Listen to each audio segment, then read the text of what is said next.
Okay, so I need to move something down. Oh, here we go. Food. So food and defense. This Megan prequel is interesting, not gonna lie. I need to watch that movie. Okay, let's continue the Children of the Night saga. Ah, God. Viewing the Hollow Maidens as the antithesis of the Mother, the Prior Mother asks the Council to combine the forces of the cult with the army to fight this unholy menace. The High Commander agrees, but the two sides are arguing over their priorities. The cult wants to protect people, while the only aim of the army is to defeat the enemy. Do we assign the leadership of the cult army alliance to the cult? I mean, they want to protect people. So I want to side with I. But yeah, nay would actually get me less than what I want out of this. So I'm going to vote I. Because you got to protect the people, right? That's how my house would vote. With the blessing of Orsil, the saint daughter of strength, the Prior Mother appoints Una, a fighter priestess from the Circle of the Blessed, as the Iron Priestess. That's a badass name. She'll be in charge of the Silver Mallet, the new task force dedicated to fight all monstrous and unnatural enemies. This is basically Torchwood. The Silver Mallet will prioritize the well-being of the people over the defeat of the enemy. Under the control of the Iron Priestesses and morally guided by the cult, the Silver Mallet will oppose any supernatural threat to the realm. This is literally Torchwood. / unit, I guess. The monstrous Hollow Maidens continue to plague the night in Libra, but now we feel a bit more protected from their ravenous attacks. The commanders of the Silver Mallet devised a new training regimen. Soldiers and priestesses prepare to fight the Hollow Maidens together. Their blessed litanies motivating them to stand against the unnatural creatures. I can't talk, apparently. Hold on, let me get a sip. Let me get a quick sippy.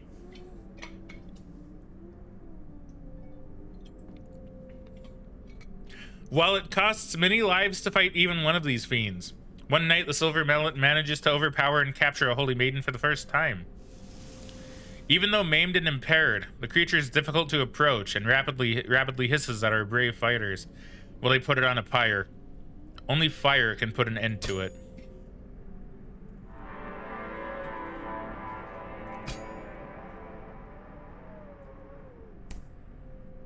The king dies. So that's unfortunate. So I don't get as much as I would have liked out of it. I mean, 3 and 2 is still fine, mind you.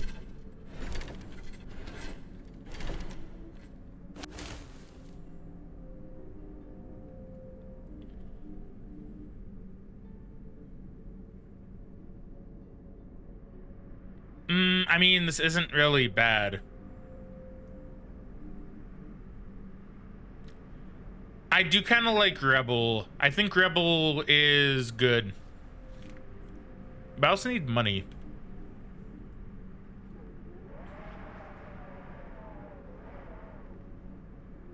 Oh, if the maximum distance is reached, as in one's all the way at the top and one's all the way at the bottom. So that requires a lot of balancing.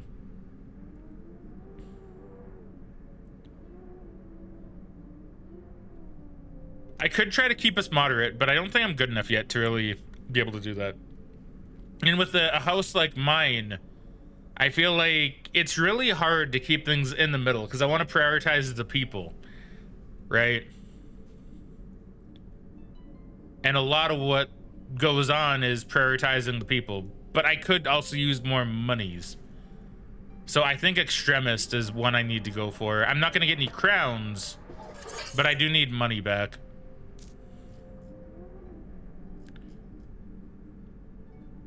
Build underground tunnels. How do I identify them? I mean, possibly. Build underground tunnels. But see, this would allow me to keep some crowns for later. Now, we'll build underground tunnels. I think this one is the better choice. Got a couple in progress, a couple done.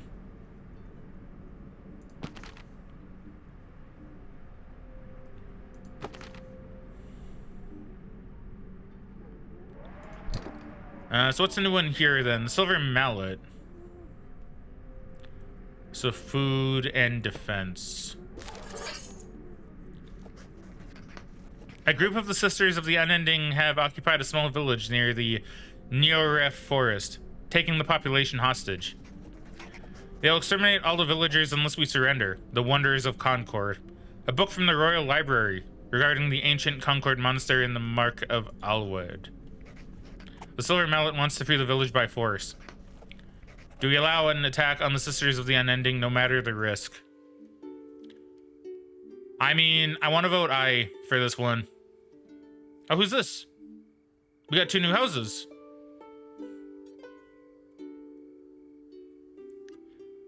I didn't even see that we had new houses join. I mean, I want to say aye. I don't really want to give them the satisfaction of...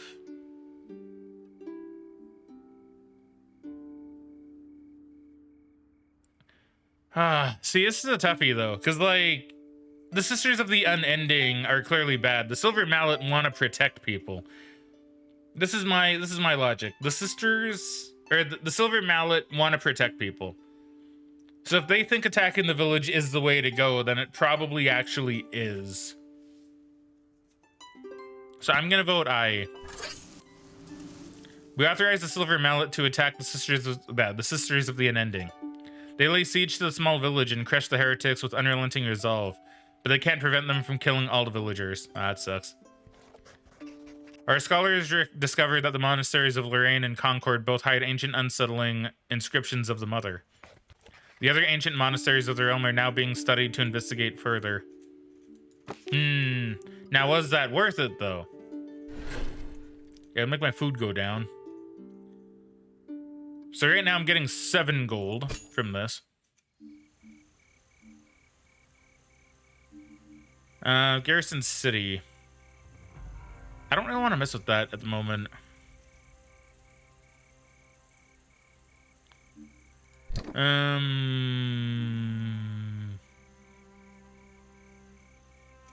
Let's go with secret correspondence. Let's continue this rabbit hole. Donations to the cult of the Mother are dwindling. The Prior Mother wants to give the option to believers of the Mother to pay all of their taxes exclusively to the cult, instead of the kingdom. No, I don't know about this. Do we allow the believers of the Mother to pay taxes to the cult? Everybody's voting aye. Oh, I should see what these guys do, actually. I should see what their goals are.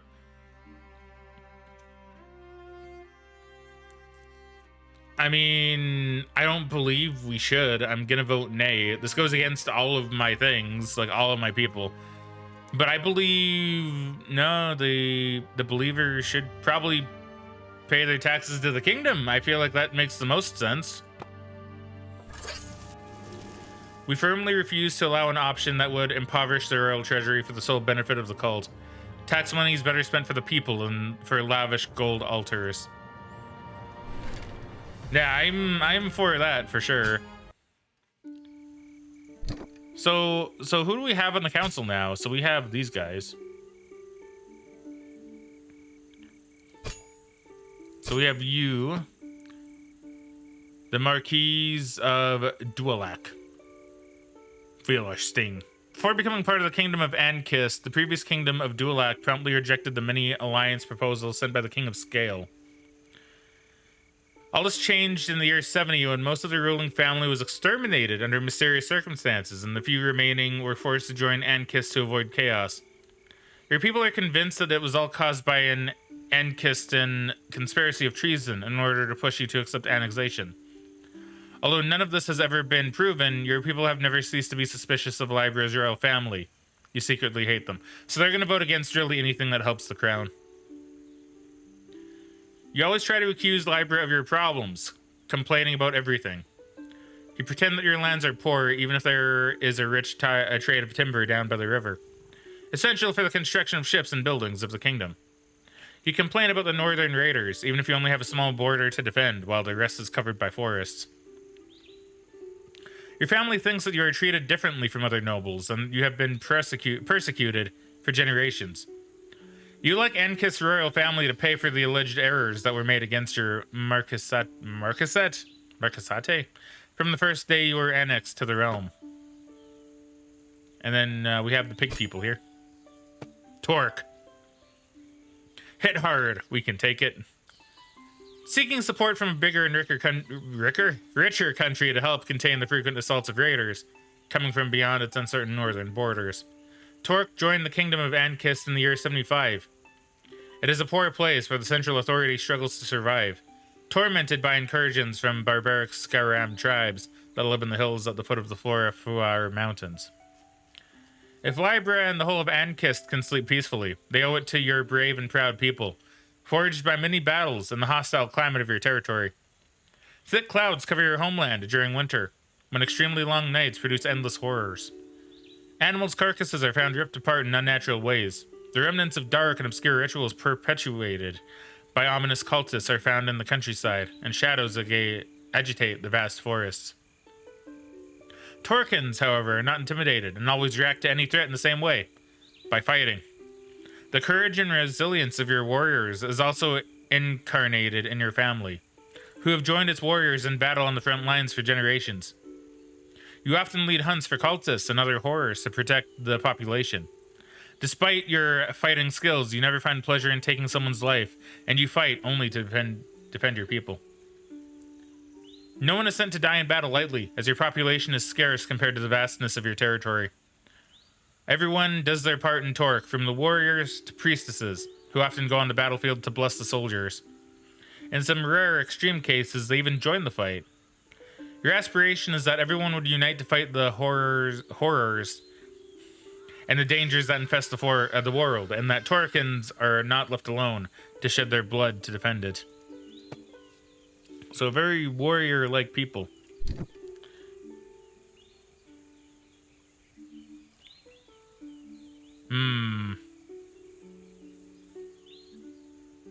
Well, let's go with Children of the Night. Let's continue this track a little bit. I need to hold it, that's right. It is a dogmatic truth that the spirits of the dead will haunt the living if we burn their bodies. But as fear of the Hollow Maidens does not wane, people start to burn their dead loved ones, afraid that they may come back to torment them. Having a sip of pop. I actually have a small thing of Pepsi with me. It's been a while. I figured it'd be nice. The cult wants to forbid this blasphemy. Do we allow the incineration of the dead even if it's against our beliefs? I mean, aye is what everybody's voting for. But they're all against the cult and the kingdom, so... I mean, do I want to aye this? I don't know. The problem is, I'm kind of going against a lot of the other houses now. Like, I don't really have any friends. Like, it's not really split anymore.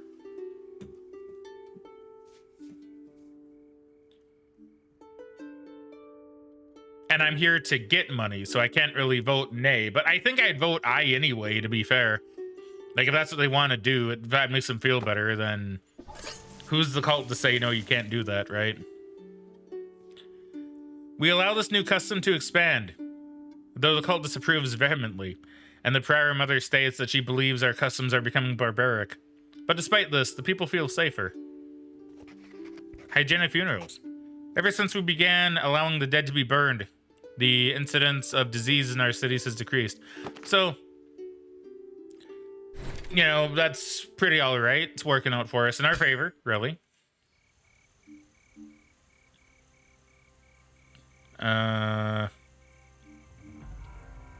You know thy enemy. Let's keep down this track again.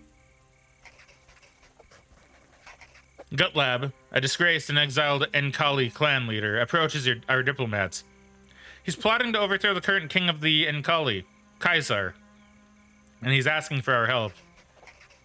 The army wants to support him. The new leader would be our ally. Our diplomats, however, believe we should reveal this plot to Kaisar to prove our honor. We help Gutlab, exiled clan leader, dethrone the warrior king. Okay, so this is split. So this is a bit more in my favor. Do we help them? I don't really think so. Do we?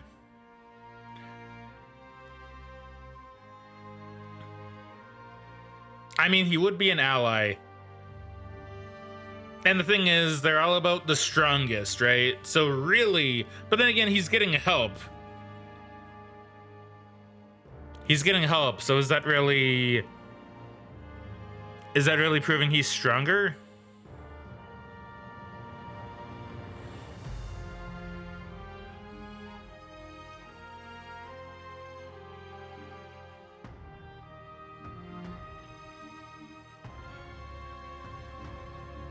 I think I'm gonna vote nay.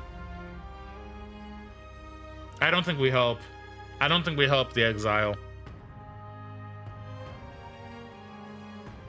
Or do I? Do I help the exile? I mean, it doesn't really matter where I go with this.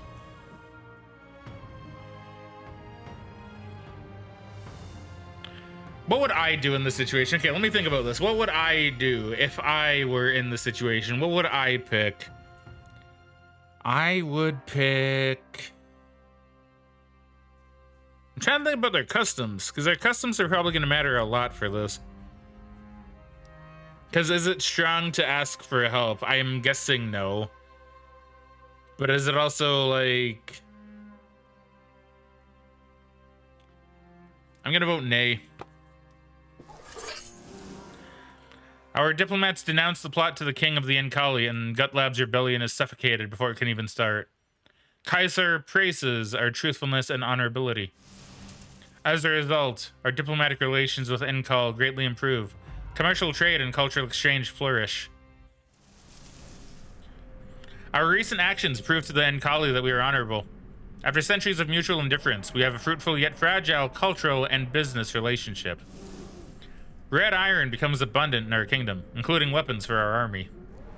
The only persistent source of friction is religious, since their ancestors fought against a Sun Empress who declared herself divine.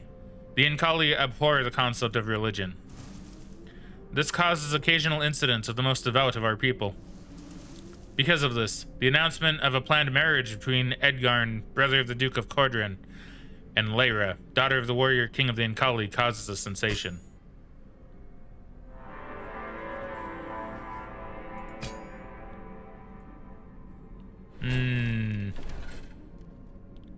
Oh. It's an application. Well, I got 9 gold. I guess that's okay. That's not great, but I got money out of it, I guess, so it's fine.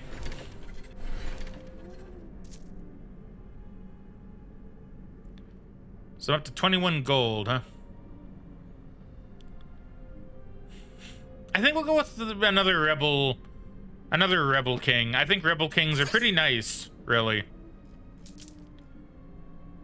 The Black Dawn investigation. Dedicated to shedding light on the organization known as the Black Dawn. It will report to the head of the council, and its insignia will be a black circle. I don't know which one of these I'd really want to do the most.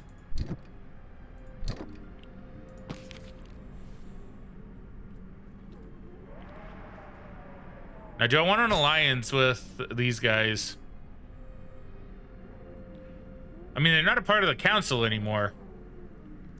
But I don't know what an alliance does. I still don't really get what it does for me. And if it really matters. Relationship with the council. You can spend coins to form an alliance. So what does that do, though?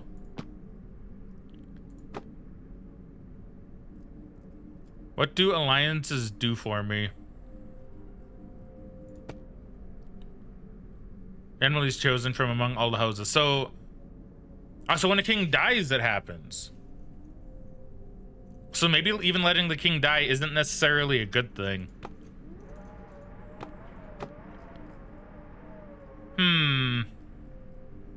Intriguing. Okay, well, that's interesting. So in this case, I probably do want the king to die so he can choose new members.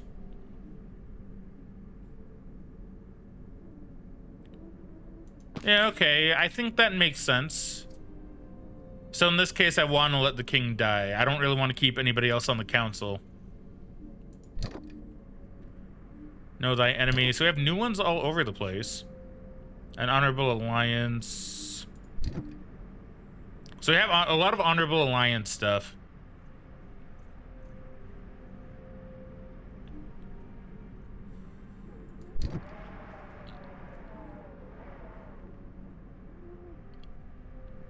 Let's do secrets from afar, and we'll see which directions we go in. A former assistant of Herat has been selling unauthorized copies of the fresco found in the monastery of Lorraine. They are highly sought after in the market by noble art collectors, but the holy attendant says this disturbing depiction of the mother could spark potentially heretical theories and requests that we seize all of the copies. Do we authorize the sale of Lorraine's fresco reproductions? See, once again, everybody's saying nay. I think I'm gonna vote aye for this. Because it's Attack on Titan. Let's be fair, it is Attack on Titan. And I want them to experience the joy that is Attack on Titan in this universe. So I'm gonna say aye, we distribute the manga. The commerce in unauthorized copies of the fresco prospers. Scholars speculate that the image reverses the canonical interpretation of the myth. Here, the mother seems to be feeding on her daughters. The dark side of the mother. After seeing the strange fresco from Lorraine, many begin to question the old dogmas about the mother.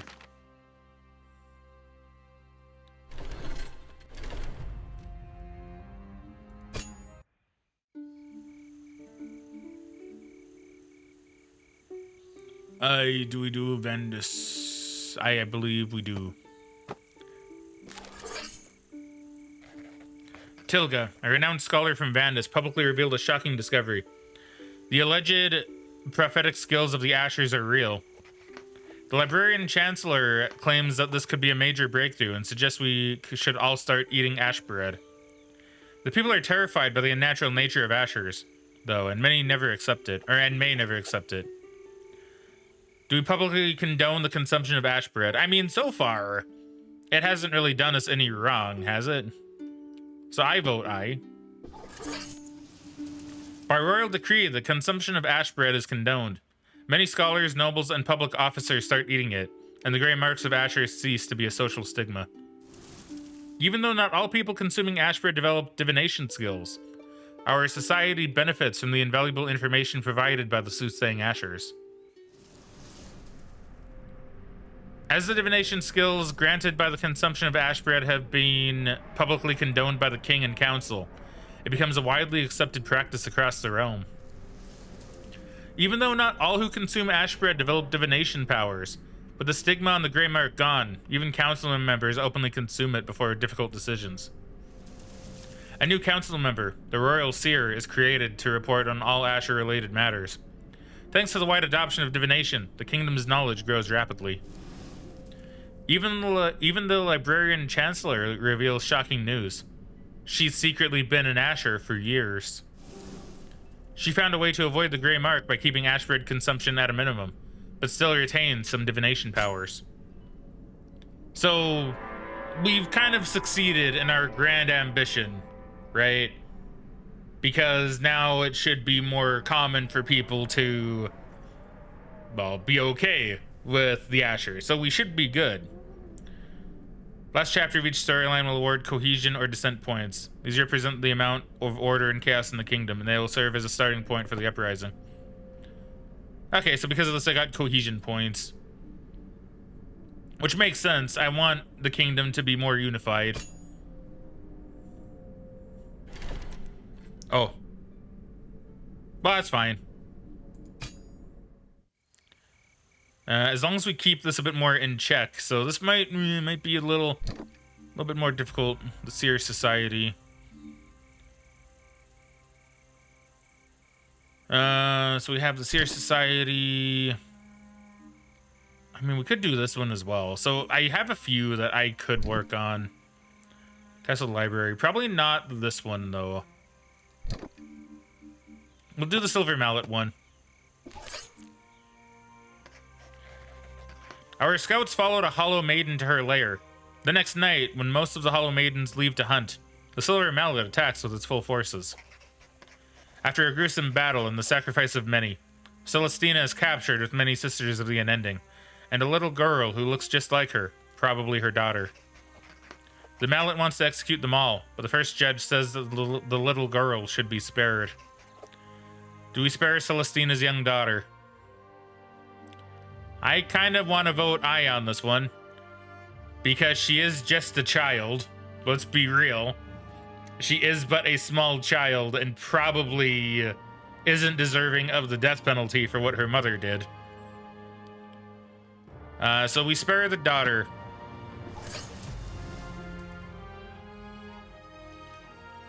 The Silver Mallet mercilessly executes Celestina and her sisters of the Unending, but her daughter is sent to a local monastery. A few days later, however, the Hollow Maidens attack the structure, killing everybody inside. Celestina's little daughter goes missing, and a letter is found in her room. Interesting, so maybe I made a poor choice by letting her live. Well, quote-unquote poor. The letter is addressed to the council. I wanted to be a force of order, yet your narrow-mindedness compelled me to be a source of chaos. Now, I don't blame me for this. You will learn that I am a restless and persistent enemy. I can migrate my consciousness to my offspring at will and evade the ages that flail your immortal flesh.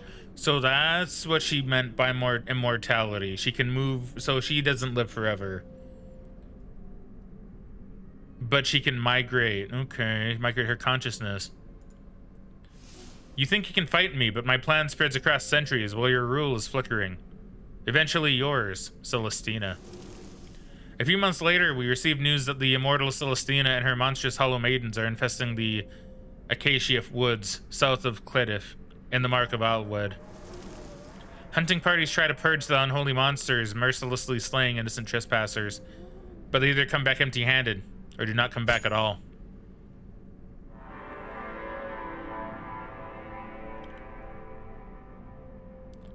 So damn, so letting her go brought a little bit of chaos to that storyline. You can restore your relationship with an enemy by voting 4 times in their favor. Doing so will reset the relationship to the default value. So that's interesting though, that's really interesting. So now we gotta try to find that one, supposedly.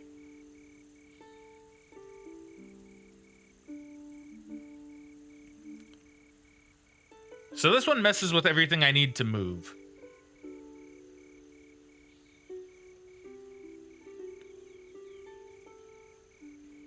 But move down or move up. We'll do it anyway. We'll do it. An unscrupulous merchant is selling pieces of corpses, claiming they are trophies from the Hollow Maidens. It is becoming a very profitable fraud. Do we punish the merchant for his scam? I mean... Oh, wait, okay. Do we punish the seller of fake Hollow Maiden corpses for his scam? I mean, yeah, probably. A lot of people saying nay. I mean, it makes sense that they would want to say nay. I don't really like that more is moving up, though. I want the king to die, not abdicate, because I want the positions to change, because this is very unfavorable to me. But voting nay, I don't really have much. Well, I could sway someone, and then it's more even, which isn't as bad. I think I might need to bribe someone, and then do I, so I don't want to lose most of my shields. The guards close down the shop and bury all its contents. In a stinking butchery behind the shop, the guards also find a ring that belonged to a renowned local prostitute who recently went missing. After the that's gross, dude. After the closure of the shop, the numbers of prostitutes and homeless people going missing in the nearby area is greatly reduced. So yeah, so it's implying that he was killing them for their flesh. So I need to bring stuff down.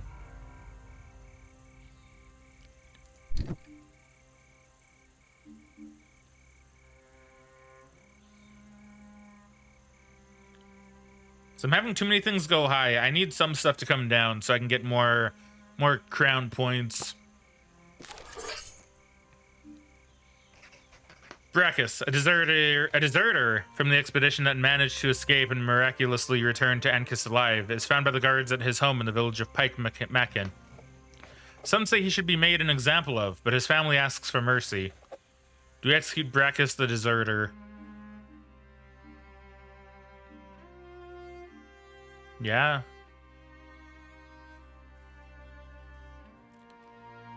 I mean, realistically, I kind of want to vote nay, but it's also beneficial to me to vote aye.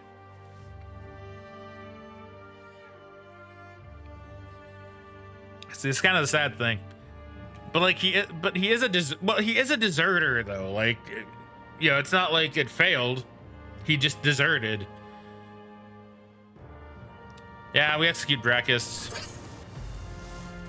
Brachus is thrown naked into a pit full of azure snakes from the same swamp he escaped from. As he is repeatedly bitten, his skin is covered with black blisters, and when they burst, he is bled dry. That's awful. That is absolutely awful.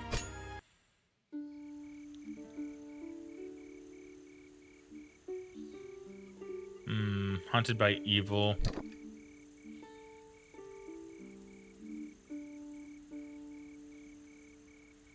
I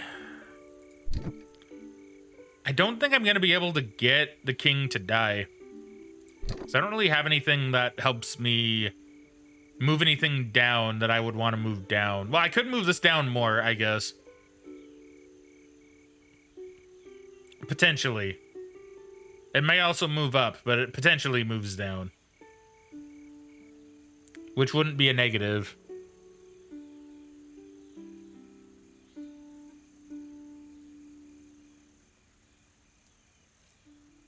I don't know what else I would move down, though. We'll try this. We'll try this one. Some of our soldiers have developed an admiration for the strength of the Nkali warriors. Some would like to adopt Eskadar, their peculiar training regimen. Many recruits, however, believe it to be too harsh. Do we train our soldiers with Eskadar, the Nkal training regimen? I mean, I think Man, so many people voting nay, though. I mean, I think I need to vote aye just because, once again, it brings one thing down. But also... But I'm using my money on this, though.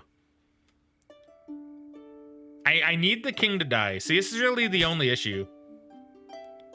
Is I need the king to die, so it gets rid of the council members. I could just get them off, I guess, but... Like, I could pay them off. Hey, Dougie!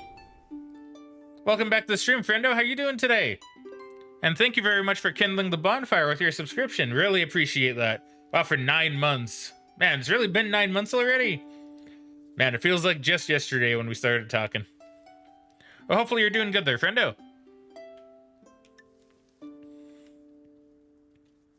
If you're wondering why there's no webcam for this one, again, it's because this game is more narrative. And if I have webcam on, there's really no good place to put it that doesn't block something important. Yes, sir. I know, right? Well, hopefully you're doing really well. If you want, feel free to tell me how things have been. I didn't know if the wife was playing. Not wife. At least not yet. Girlfriend for the moment. Wife probably some point in the future. I mean, I'm pretty sure of that. Fantastic, my guy. Thank you very much indeed. But yeah, no, it's just more narrative, and I found no matter where I could really put the webcam, it would be either awkwardly in the center of the screen or just blocking something. So I figured it was just best not to have the webcam on. Future soon? Probably not soon. Probably not soon. Probably once we get some more various just life stuff. Probably just once we both sort some various life stuff out. I mean, I'm pretty sure it'll be a thing. So I mean, A, we're very compatible. 2, you know, there's a lot of love there, and hey, you know, it makes sense at some point in the future. Probably not super soon though. Put it directly in front of the words. Yeah, I know, right? Just put it straight up, flashbang in the middle of the screen. Oh, that'd piss so many people off too. I just know it. It would bother me. I know it would bother me if I saw someone do that. The Nkali believe it is everyone's moral duty to strive for self-perfection. Askadar is a sophisticated philosophy rather than a simple martial training method. To the dismay of recruits, it involves hand-to-hand combat while naked in the snow, and running and climbing in full equipment. Adapting to such a harsh routine will take time. The way of perfection. While many recruits complained about the unnecessarily harsh new training conditions upon their inception, thanks to Askadar, our troops definitely become more fit. Okay, and we finally have one more up there, so that's good. So we needed one up there for sure. Okay, now it's in balance. So now this is in balance. You can't see my mouse cursor. Maybe I should turn the mouse cursor on. Well, the right thing is in balance. The scale is in balance. This thing is in balance. That's what I'm here for. Hell yeah. So if you want to know what this game's about, by the way, it's based on a board game, apparently, which I'm sure would be really fun to play. Where you got to kind of keep all your resources in balance or take them over to the edge if you want the king to abdicate. You gain crowns to... Well, let me get it off of this so I can actually show off more. So you gain crowns, which are the white and black crowns up there and the things on the bottom.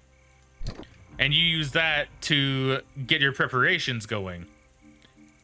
Now, your preparations are for the end of the game, I guess, to see if you're prepared for the coming storm, whatever that is. And, well, you need crowns and money to do that. Now, it's a game all about decisions, like with these, and some of them are actually pretty intense, like murdering children and shit, kind of intense, right? Very intense stuff. So not exactly for the faint of heart. And you got to keep all your... and you got to make your decisions with the resources, and your decisions affect what you get, and when your king abdicates or when they die, you can pick the type of king you want. Like right now I have a rebel king. So in the yellow slots up here, if I have something in the yellow slot up top, I get a white crown. In the bottom slot, I get a black crown. And if I have the middle area completely free of stuff, then I get a bonus 2 crowns each, which is really nice. I don't think I'm going to do that or get that, unfortunately. But it's really neat. Deggy says, that's sick, bro. I want to try this game. You should. I don't think it's that much on Steam either. I think it's relatively cheap. And it's meant for replayability. Like I said, it's based off of a board game. So from what I understand, the game itself is like about 4 hours to complete. But it's all about replayability. So I'll probably complete this one today and then maybe do another one tomorrow and see how different it is. And then... yeah, then we'll see, because I'm curious how many scenarios they have, because right now this is pretty intense.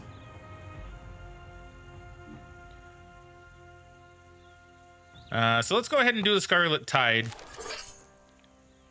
So to give an example of what's going on in my kingdom right now, we had this thing which involved gray wheat, which turned into gray bread, which when people ate it, they became... like, they would get, like, ash marks all over their body. They became known as Ashers. There was a race war, essentially, between the Ashers and the normal people. We quelled it after we found out that the Ashers actually had divination abilities. So now they're seers, and everybody's eating ash bread, apparently. We had a cultish woman who was trying to gain immortality, who apparently succeeded because she can transfer her consciousness into her offspring. But through this, she also made many zombie children that terrorized my people, and still are, in fact. We have red iron, which apparently is a really good iron, which we got from a barbarian tribe in the south, which we attacked at first, but then befriended because we wanted to learn more about them. And we're exploring the northern swamps to try and find some sort of treasure. It's all really crazy. It's really neat, though. Sorello. Oh, and we can also pick what noble house we are in other houses or in the council. It's really neat. I want to see how the board game plays, to be honest. A Cordinian merchant from Durin has taken an interest in the Scarlet Tide, the king's red sword. He's offering a kingly sum to purchase a replica.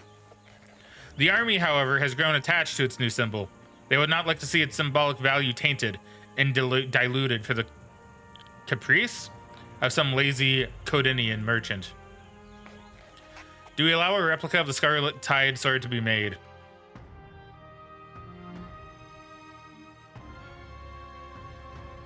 I mean, I can't see. This is a problem too, is that I want to say aye to this, but everybody else is voting nay, which is a bit of an issue because I don't have the shields with which to make this choice. But I really want to make this choice.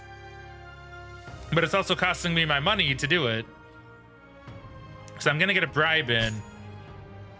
And I'm going to vote aye because it benefits me more to do this. And I don't really care. I think it's fine to let him have his replica sword. I think that's fine. The merchant snaps his fingers and his servants run away.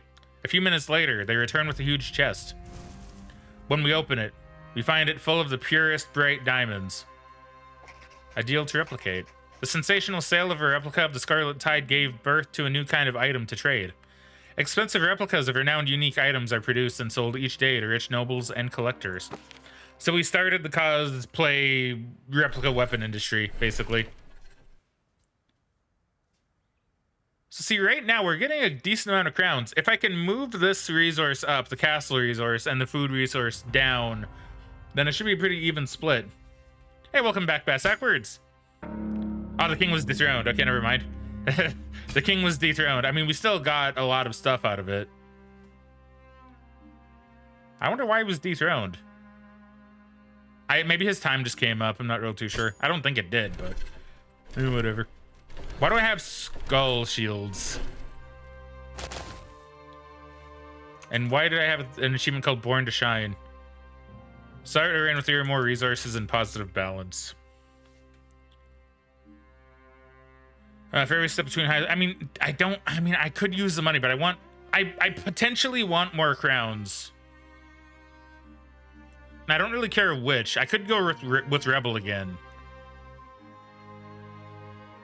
Because Rebel has been working out for me. I could also go with Opulent.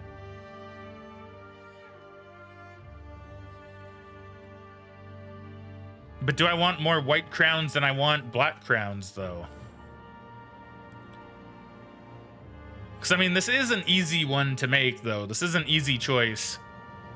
Because Opulent would... I mean, it would give me more white crowns. I'll do it. I'll do Opulent. I got another achievement. Build all additional structures in Libra. So I guess that's from my building projects. Yeah, okay. So Black Dawn Investigation or Plaza Renovation Plans. See, I think Plaza Renovation Plans would be good for the people.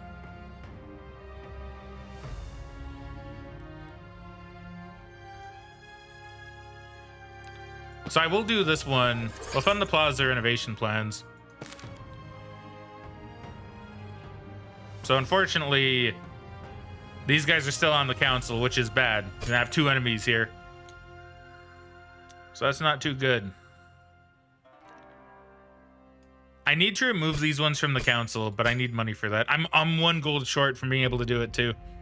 Because I think I will pay. I think I will pay to remove them from the council. I don't really want them on the council. They oppose me too much. These 3 are basically a block to me.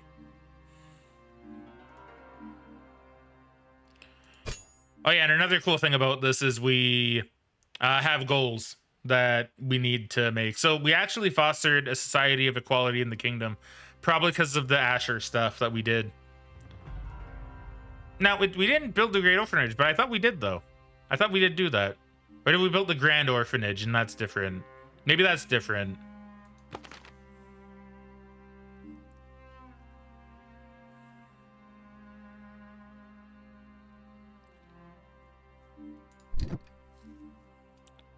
So I need everything in the top. Maybe I'm getting too many white crowns. Yeah, maybe I should have picked Rebel King again. I don't know. We will see. We will see. So So an honorable alliance. With her surprising fighting skills, Lyra fascinates the people of Durin. Many people believe she embodies the spirit of Tilde. The key on my keyboard, really? The saint daughter of courage and war. Ah, okay, that makes more sense. A memoir titled Confessions of the Soldier Princess has been spreading, inspiring our nobility to take a more active role in society, as Enkali nobles do. It is, however, a proven forgery. Do we denounce the fake memoir of the saint daughter? I mean, yeah, probably. But see, once again, it's costing me so many shields. It's costing me so many shields. But apparently voting nay is beneficial to me.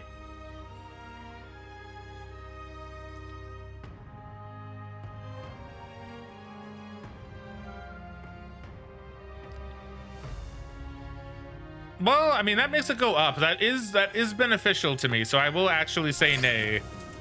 Because, once again, I don't really care, to be fair. It makes the people happy. You know what? It makes the people happy, sure. Why not? Sometimes a lie can be of public benefit. Many nobles try to emulate the narrated events, taking a more active role in our kingdom. The influx of new talents benefits our society at all levels. Fake books. We let Lyra's memoir spread without denouncing its falsity, even if it's incognizance or eventually noticed. Following its success, many other forgeries are produced, spreading false knowledge. Well, that's not as good.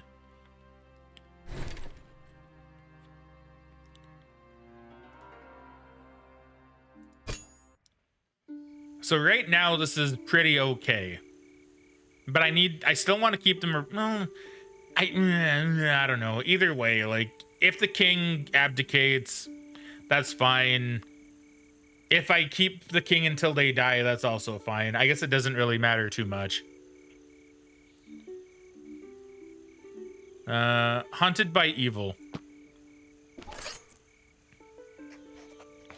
Sister Tyle, a scholar priestess from Fleur, in the Duchy of Bloodin, found striking similarities between Celestina's customs and some obscure chronicles found in the royal library about the early years of the Mother's presence on Earth.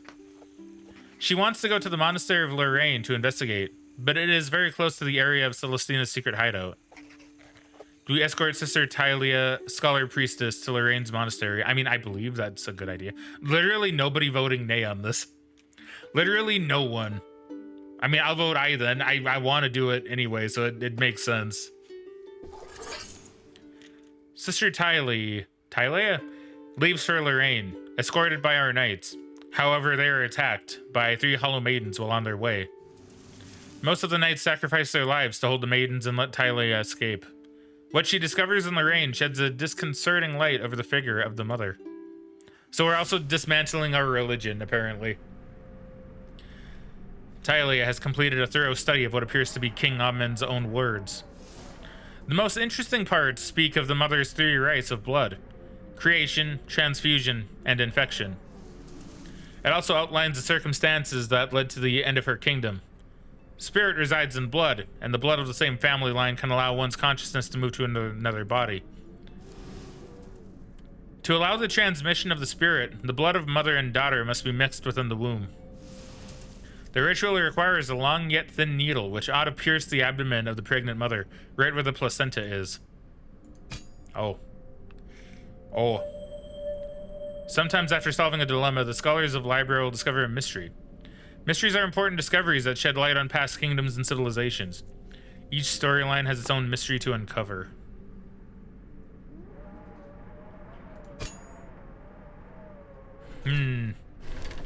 Intriguing. So... I see like 0? Let's see, there must be so many of these. Tyler has completed a thorough study of what appears to be... So it's just the same thing. Here lies the barrier. The body establishes to prevent blood from mixing. The procedure may outright kill the child, but those who survive will be the perfect host for the transfusion of the spirit. Mixing blood with a second child fails if the first one still lives. Once a suitable vessel is prepared, the transfusion of the spirit can happen at any moment. It only requires eye contact. In theory, it is possible for the mind of the vessel to prompt it or to resist it. In reality, the younger host rarely has enough willpower to exert its dominance over a more expert spirit. The blood can also be used to exert control over other beings. The practice involves draining a person of all their blood. This effectively removes their spirit and turns them into empty husks, allowing the blood owner to control these creatures as an extension of their own persona. It's, however, difficult to control more than 8 husks. Having more may cause them to disobey orders and act erratically. The Empire of the Mother was always fighting against the Black Dawn, being a force of change and balance. There's nothing more hateful to the Black Dawn than an immortal empress like Rhea became after becoming the Mother. For a long time, they tried to end her.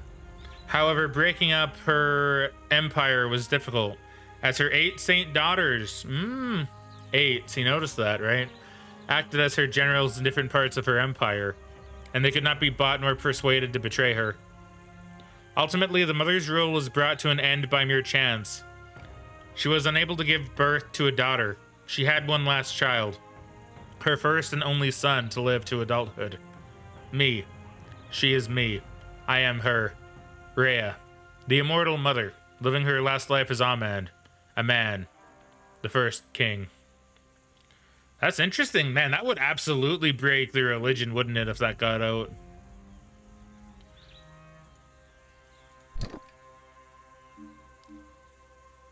Well then. The castle's court. Do I want to spend... but see, it's spending gold, though. I don't really want to spend gold at the moment. But I need to keep some things in more balance, though. The castle's library. Let's go here. The Royal Seer has predicted the fall of our kingdom at the hands of an invisible threat. The Librarian Chancellor recommends that we assist him in interpreting his dreams by enlisting the help of all of our scholars and historians. But this would be a costly endeavor. Do we help the Royal Seer unveil the mysterious threat? There's gonna be a lot of ayes and some nays. I do actually want to do this. I think it makes sense to do it. And plus, I don't need to use my shields, which I probably will later. The Royal Seer's visions reveal a truth that could have been dismissed as a child's myth if it wasn't carefully researched. With the assistance of others, Ashers, and by conferencing with the Chronicles of the Realm, a terrible truth emerges, which the Royal Seer describes in a secret report entitled The Way Empires End. There's an ancient secret organization formed from the remnants of an old great empire. Well, an empire of old, whatever. Close enough. They believe that the enduring lust for more power destroyed their home, and they are determined to maintain a balance among the many kingdoms. They communicate secretly in their ancient tongue, and the most important members are marked with the glyph of the Black Dawn. They also have a system of common signs to communicate with one another, such as burning 3 windmills on a singular road or releasing 81 doves in a city. Well then, so see, this is also really interesting because we did have 3 windmills burn way earlier. And when our king was crowned, the first king at least, 81 doves were released.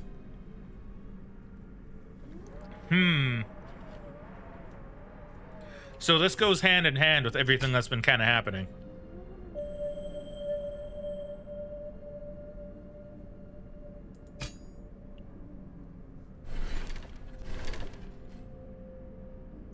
Okay, we need to bring some stuff down.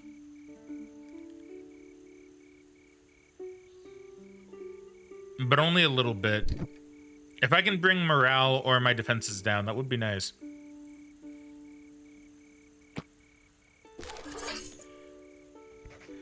The Royal Seer reports that a rich Asher named Sevet recently attempted to murder a foreign dignitary from Sedlata. He claims to have acted in self-defense because he had a vision of being killed by the dignitary in the future. A lack of punishment could cause a severe diplomatic incident, however. Do we hold Sevet accountable for the attempted murder? I believe yes. But then again, nay works more for me because I want to bring it down.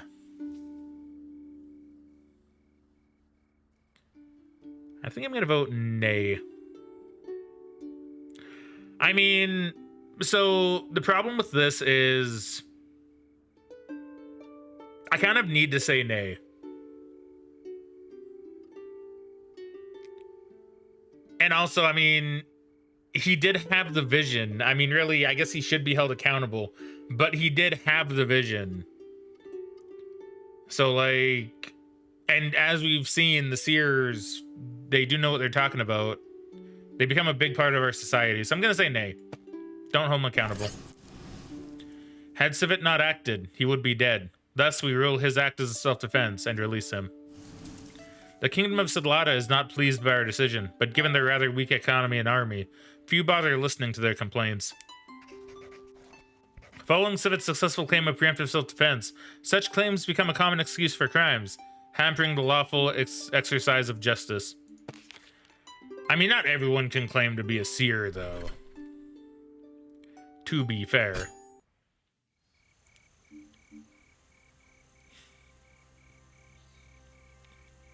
If I can bring the diplomatic thing down, move my money up. Laszlo, a botanist, requests funds to study the poisonous red cacti covering a small area of the Ivory Desert.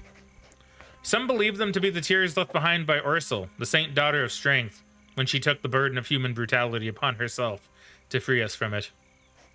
Do we fund Laszlo's research into the red cacti? I mean, I is a negative for me, to be fair, but I don't really get anything. I mean, I need it to go down a bit. We'll say I. More knowledge is always a good thing. We authorize Laszlo to take some samples of the red cacti, and we provide the means for him to do so.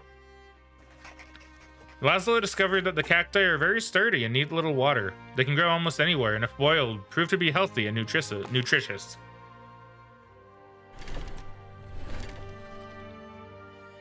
Oh, because diplomatically that went up. Yeah, okay. That makes sense. So a couple more turns and it'll start getting to the skulls. So I only need to survive an abdication for another couple turns at least.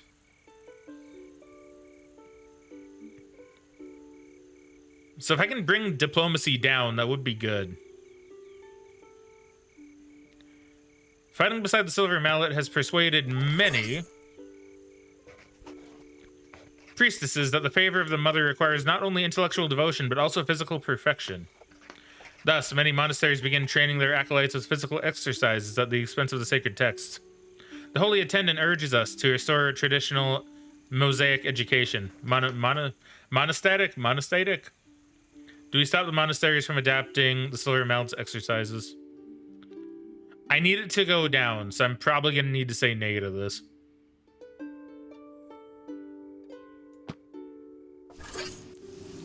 Many monasteries emulate the Silver Mallet's drilling exercises, training the bodies of their priestesses and even teaching them how to fight single combat. As a consequence, the study of the sacred text is unfortunately neglected. Okay, well, that's actually kind of what I wanted anyway, to be honest. I kind of read that a bit differently. The Thorny Chalice. Over time, monasteries seeking the mother's favor through physical exercises unite together in a new monastic order of fighting priestesses. The Order of the Thorny Chalice. Okay, it's neat. Got polar opposites as an achievement, apparently. What's this?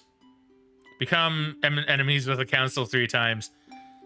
I didn't intend to. If that makes you feel better, my hedgehog bros. So one more turn is all I really need to survive, and this would be fine. The sacred texts! So this one's a freebie, basically. Well, I guess it's not really. But the consumption of ash bread now released from the social stigma of poverty. Its price inevitably increased, making it more difficult for the poor to afford it. The Royal Seer reports that the poor are protesting, asking for price controls on ash bread, but some believe it would hurt the economy and feed the gray market. Do we regulate the price of ash bread?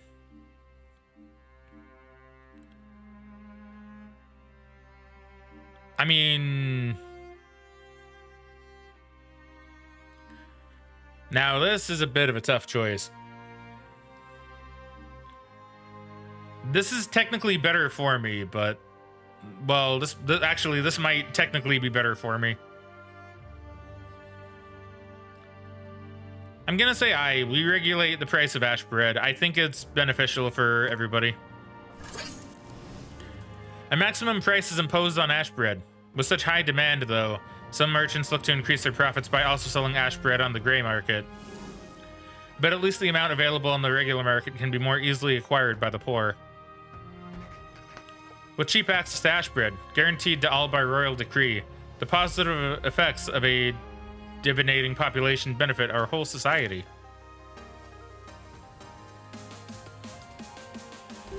The king lives. Unfortunate.